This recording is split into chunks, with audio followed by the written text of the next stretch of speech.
घास कटवाने से लेकर और फसल डालने तक सरकार ने इतना उलझा दिया, जो काम जो है एक दिन में निपट जाया करता, अब कई बार 2-2 दिन ट्रालियों पे किसान को सोना पड़ता है।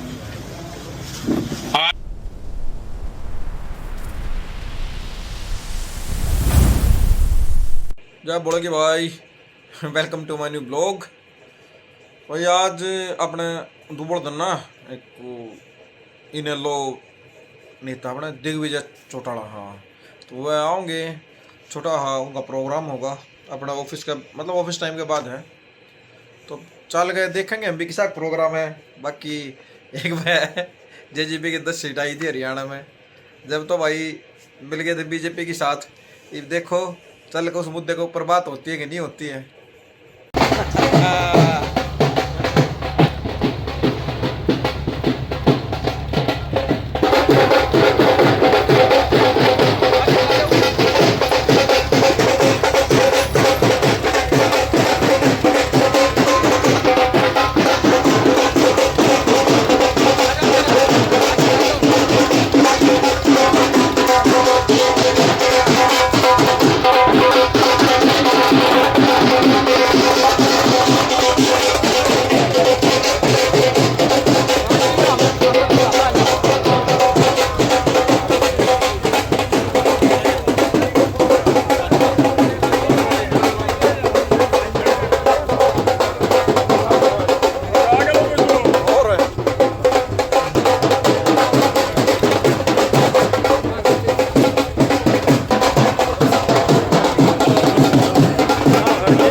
ऐतिहासिक गांव दुबलधन में आप सभी के बीच में दुबलधन गांव के प्रांगण में पहुंचने पर सभी ग्रामवासियों की ओर से भाई दिग्विजय चौटाला जी का बहुत बहुत स्वागत है, अभिनंदन है। आगे की कार्यक्रम को आगे बढ़ाते हुए बैठ जाओ भाई,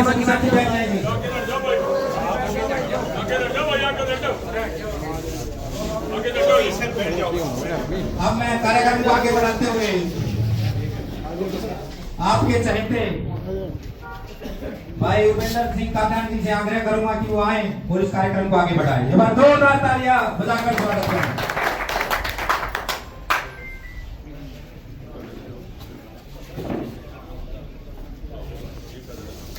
परम आदरणीय हमेशा से ही अपना आशीर्वाद और प्यार अपने इस बेटे पर, अपने इस भाई पर बनाने वाले मेरे पिता तुल्य बुजुर्गों, मेरे युवा साथियों और इससे पहले मातृशक्ति का जो कार्यक्रम हम करके आए, सबको मैं हाथ जोड़ करके आपका धन्यवाद व्यक्त करता हूं। आप सब यहाँ इतनी बड़ी संख्या में पहुंचे हैं, उसके लिए भी आपका मैं तहे दिल से शुक्रगुजार हूँ, धन्यवाद। आज मेरे भाषण की नियमित और हमेशा ही आप लोगों के बीच रहता हूँ, आप लोगों के साथ खड़ा रहता हूँ। मैं तो केवल और केवल वो दूसरा माइक लगा देना, एक माइक और होगा अभी आज बल्कि मैं कहना विचार रहा था कि समय जो था हमारा उससे भी पहले कार्यक्रम हमारे हुए हैं, लेकिन दिग्विजय जी को, क्योंकि जो आज के इस 300 से ऊपर निकल करके युवा विंग की इकाई को अपने पास संभाले हुए हैं, युवाओं के प्रेरणा स्रोत बने हुए हैं। जिस प्रकार से मैंने 300 से अपने इस जीवन के सफर को शुरू किया था, उसी प्रकार से दिग्विजय जी ने भी छात्र इकाई से, छात्र राजनीति से अपने जीवन को आगे बढ़ाया। आज ये युवाओं के प्रेरणा स्रोत बन करके, युवाओं की आवाज बन करके आप लोगों के बीच आए हैं। लगातार पिछले कई दिनों से जिस प्रकार का प्रकरण आपने दिल्ली के अंदर देखने का काम किया, जो युवा साथी दिल्ली के अंदर बैठे हुए थे, उनके कंधे से कंधा मिला करके जिस प्रकार से दिग्विजय चौटाला जी वहां पहुंचे, उन साथियों का एक हौसला अफजाई किया। हम लगातार लगभग 4 से 5 दिन तो हम भी जाने का हमें भी अवसर मिला, और इन्होंने तो लगातार 10 दिन उन साथियों के साथ रात और दिन वहीं रह करके कोई खाना पूर्ति नहीं की, वहीं रात को रुके, वहीं सोए, उन्हीं के साथ रहे। और उसका सबसे बड़ा अंजाम ये मिला कि जब इस जैसी ताकत, दिग्विजय जी जैसी, आप जैसी ताकत उनके साथ खड़ी हुई, उन युवा साथियों के साथ खड़ी हुई, तो इस गूंगी बहरी सरकार को जागना पड़ा। और वो जो सारा प्रकलन था और जो इस्तीफा उस टाइम मांगा गया था, उस इस्तीफे को सरकार ने लेना पड़ा और उनके आगे झुकना पड़ा। सारे विस्तार से तो आपको दिग्विजय जी चौटाला जी सारी बात आप लोगों के बीच बताएंगे। मैं तो आप लोगों से एक अनुरोध और प्रार्थना करता हूं कि जितने साथी यहाँ आए हैं, चाहे वो हमारे जिला के प्रधान संजय दलाल जी हो, हल्का प्रधान भाई राजीव मास्टर जी हो, हमारे युवा के प्रधान हैं गहलोत साहब, मिंटे जी, हमारे इनसो के प्रदेश के हमारे साथी हैं भाई राजू जी हैं, हमारे सरपंच साहब खड़े हैं, सभी का सामने सब खड़े हैं, इन सब का मैं हार्दिक अभिनंदन करता हूं। जोरदार तालियों से एक बार इनका स्वागत है। दिग्विजय जी चौटाला जी के कई और अन्य कार्यक्रम भी हमारे कार्यक्रमों के बाद के हैं, तो मैं आप लोगों के और उनके बीच में ज्यादा समय ना लेते हुए अनुरोध, पहले मैं वो गिफ्ट दी भाई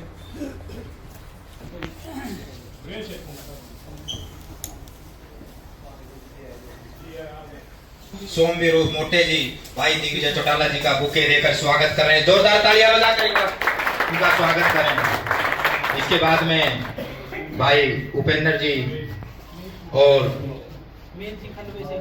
मेज जी खंडवे के साथ दिग्विजय जी का स्वागत कर रहे हैं। एक बार जोरदार तालियां बजाकर उनका स्वागत करें। बहुत ही शानदार, जिंदाबाद जिंदाबाद भाई, जिंदाबाद जिंदाबाद। टोके के साथ और खंडवे के साथ स्वागत किया गया है। इसके साथ ही उपेंद्र कादयान जी चांदी का राम दरबार है, वो देकर एक बार स्वागत कर रहे हैं। जोरदार तालियां बजाकर अभिनंदन करें, स्वागत करें। कार्यक्रम को आगे बढ़ाते हुए मैं आज के कार्यक्रम के मुख्य अतिथि जो आपके बीच में आए हैं दिग्विजय चौटाला जी से आग्रह करूंगा कि ये आए और आप लोगों को संबोधित करें। हमारे अपने गांव दुबड़धन की इस भव्य चौपाल में हमारे बड़े भाई और आपके सुख दुख के हमदर्द आपके बेटे एडवोकेट उपेंद्र सिंह कादयान जी के निवास स्थान पर पधारे परम पूजनीय बड़े बुजुर्गों, लाउड स्पीकर के माध्यम से दूर घरों में मेरी आवाज सुनने वाली मेरी माताएं बहनें, मेरे हम उम्र नौजवान दोस्तों, प्यारे प्यारे बच्चों, मेरे साथ पधारे पार्टी के सभी सम्मानित नेतागण, वरिष्ठ पदाधिकारी और कार्यकर्ता साथियों, आज एक छोटे से बुलावे पर आप इतनी बड़ी संख्या में यहां पधारे हो। गर्मी के बावजूद आपने यहां पहुंचकर हमारी हौसला अफजाई की है। माला देकर और पगड़ी पहनाकर भाई उपेंद्र जी ने राम दरबार का एक भव्य रूप देकर के जो मेरा हौसला बढ़ाया है, पूरे दुबड़धन गांव के परिवार का तहे दिल से शुक्रिया अदा करता हूं। आपका और हमारा तो पारिवारिक सा नाता है। मेरे परदादा जी सदैव आपके बीच में आते थे, मेरे दादाजी आते रहे, मेरे पिताजी आते रहे। हमें भी, मुझे भी इस गांव में पहले भी आने का अवसर मिला, यहीं खड़े होकर आप लोगों से रूबरू होने का आज अवसर फिर मिल रहा है। ये मेरे लिए जहां गर्व का विषय है, वहीं मैं परम पिता परमात्मा से ये प्रार्थना करता हूं कि ये पीढ़ी दर पीढ़ी का रिश्ता और ज्यादा मजबूत हो। आने वाले समय पर एक दूसरे के सुख दुख का हमदर्द बनकर के हम हरियाणा प्रदेश की उन्नति और विकास के लिए मिलकर कदम बढ़ाएं। सम्मानित पूजनीय बुजुर्गों, नौजवान दोस्तों, आप सब जानते हैं कि आज हालात कैसे हैं। अपनी फसल देने जाता है तो आप इस बात से कल्पना कर सकते हैं कि गेट पास कटवाने से लेकर और फसल डालने तक सरकार ने इतना उलझा दिया, जो काम जो है एक दिन में निपट जाया करता, अब कई बार 2-2 दिन ट्रालियों पे किसान को सोना पड़ता है। आज पेमेंटें लेट आ रही हैं। फर्क साफ है, दुष्यंत चौटाला भी इसी महकमे का मंत्री था 4.25 साल। कोरोना काल जैसी भयावह बीमारी में भी दुष्यंत ने मंडी में किसान को परेशान नहीं होने दिया, पेमेंट टाइम पे दी। और सबसे क्रांतिकारी कदम मैं ये मानता हूं, दीन बंधु सर छोटूराम जी कहते थे, मेरा स्वप्न तब साकार होगा जब बिचौलियापन किसान का खत्म होगा। और इस देश के इतिहास में पहली बार बिचौलियापन कहीं खत्म हुआ तो दुष्यंत चौटाला ने करके दिखाया, किसान की पेमेंट डायरेक्ट किसान के खाते में डलवाने का काम। ऐसे ही आज नौजवान दुखी है, पेपर लीक हो रहे हैं, देश में नहीं, ये तो मामला उठ गया इसलिए सामने आ रहा। नीट की परीक्षा तो एक छोटा उदाहरण है। हरियाणा के अंदर तो दिन प्रतिदिन सीईटी का पेपर हो, एचपीएससी का हो, एचटेट का हो, कोई ऐसा दिन नहीं जिस दिन हरियाणा के अंदर कोई ना कोई पेपर लीक ना होता हो। हरियाणा में बेरोजगारी दर देश के हिसाब से ज्यादा हुई है। हमारे यहां पर दुष्यंत जी एक कानून लेकर के आए थे 75% आरक्षण का। अब वो लागू नहीं करवा पाए क्योंकि लागू तो हो गया मगर कोर्ट में स्टे हो गया। अगर लागू हो जाता तो ये कष्ट निवारण हो जाता। कोर्ट में स्टे टूटेगा, आज नहीं तो कल तो टूटेगा। 75 नहीं तो 50 मिलेगा, 50% की सीमा है आरक्षण की। अगर 50 भी मिल गया तो मैं ये मानता हूं वारे न्यारे हो जाएंगे। अब वो कब होगा उस दिन का इंतजार है, मगर आपकी लड़ाई उसकी जरूर लड़ते रहेंगे। आज महिलाएं दुखी हैं क्योंकि इनने भोली भाली पेंशन बढ़ी है, इसी से अंदाजा लग जाएगा आपको कि ये आपके पक्ष में है या वो आपके हितकारी था।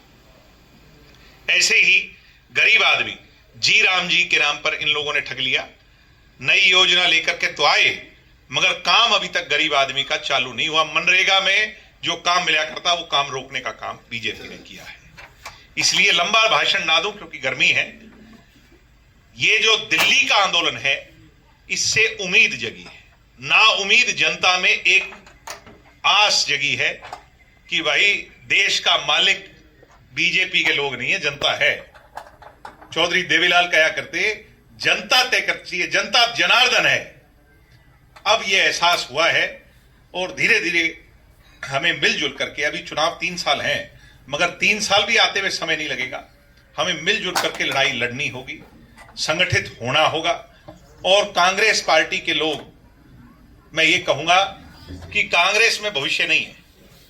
आपने कांग्रेस को 7 बार जिताया, सरकार 2 बार बनी और 1 बार तो भजनलाल जी के नाम पे बनी थी, वो तो राज इनका आ गया, चो साहब का, चो भूपेंद्र हुड्डा जी का। उसके बाद चलो सरकार बनी मगर वो टूट फूट की बनी, जोड़ के बनानी पड़ी। तो अगर इनमें दम होता तो सरकार, इस बार तो ऐसी हवा थी भूपेंद्र जी, माफ करना, मगर ऐसी हवा थी जो कर चौधरी देवीलाल की 1987 में हवा थी। पत्ता पत्ता ये पुकार रहा था कि हुड्डा साहब की 70 सीट आए, फिर राज कहां गया, ये सोचने की बात है। इसलिए हम तो 10 में भी आपके राज के हिस्सेदार थे, 10 सीट थी हमारी। और आगे अगर आप ताकत दोगे, राज में सांझ आपका जरूर या राज आपका जरूर लेके आएंगे। ठीक है, कुछ लोग कहते हैं भाई आंदोलन में अगर छोड़ देते तो पूरा मुख्यमंत्री होता, ये बात सारी बात जनता की बात आवाज है, उसके आगे तो कोई कुछ नहीं कह सकता। मगर मैं ये कहूंगा कि चौधरी देवीलाल की बात पर उनके असूल क्या थे कि सरकार में रहो तो जनता के काम करो। दुष्यंत चौटाला ने वो निर्णायक फैसले लिए जिनको मैं गिनवा रहा हूं और आज लोगों के कुछ ना कुछ याद भी आ रहे हैं। आज महिला सरपंची की हकदार है, 50% राज कर रही है पंचायतों में। आपके भी 3 पंचायत में 1 महिला होगी, 2 है, तो ये आपके तो 75% है। ये क्यों है? ये दुष्यंत चौटाला की कलम से है और बहुत से कानून, यानी वो अब याद आएंगे धीरे धीरे। मगर चौधरी देवीलाल की वो बात कि अगर विपक्ष में हो यानी आप अगर चुनाव हार गए हो तो लोगों में रहो। तो आज जब से चुनाव हुआ है कोई ऐसा दिन नहीं है जब जेजेपी का नेता हो या साधारण कार्यकर्ता हो वो लोगों के बीच में ना हो। और इसी प्रकार लोगों के बीच में जाकर कोई कमी पेशी रही, कोई मन मोटाव गिले शिकवे हैं, उनको दूर कर फिर से आपके दिल में जगह बनाएंगे। और निश्चित तौर पर इस बीजेपी वाले खूंटे को, जिससे लोगों को डर लगने लग गया ये कब उखाड़ा जाएगा, इसको उखाड़ेंगे। चौधरी देवीलाल के कार्यकर्ता ही उखाड़ेंगे, बाकी दूसरे के बस का रोग नहीं। इसलिए आपका साथ मांगने आया हूं। मुझे उम्मीद है कि आप सबने मेरी बात को सुना। जय हिंद, जय भारत, जय चौधरी देवी।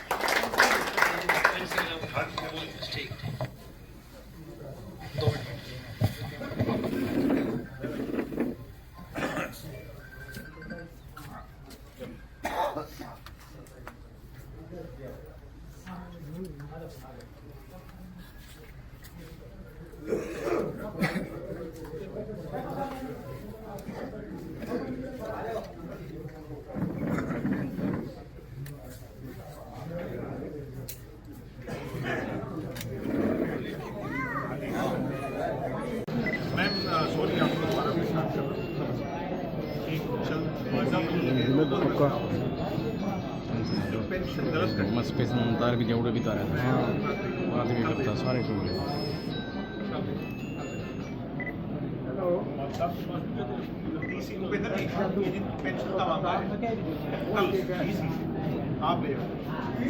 जो पेंसिल कट रही है जी, 4 कट रही है, 10 कट रही है, उसमें कल डीसी मैडम को फोन कर दिया है। कल एक बच्ची की पेंसिल कट रही है, जाकर दिग्विजय का नाम लेकर मिल लेंगे।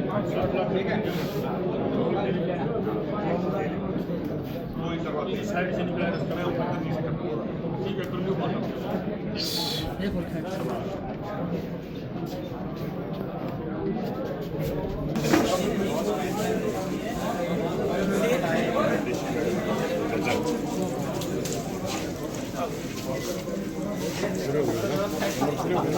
कमजोर नहीं, सोच से धन्यवाद।